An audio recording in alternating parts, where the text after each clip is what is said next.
अस्सलाम वालेकुम, जय हिंद, जय महाराष्ट्र।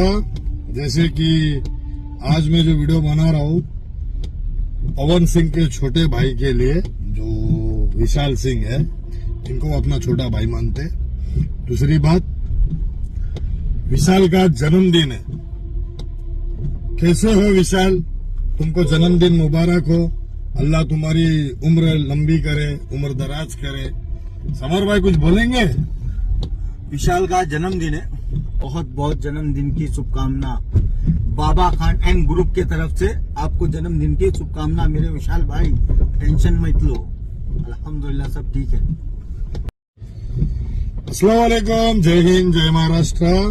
जैसे कि आज मैं जो वीडियो बना रहा हूँ पवन सिंह के छोटे भाई के लिए, जो विशाल सिंह है, इनको वो अपना छोटा भाई मानते हैं। दूसरी बात, विशाल का जन्मदिन है।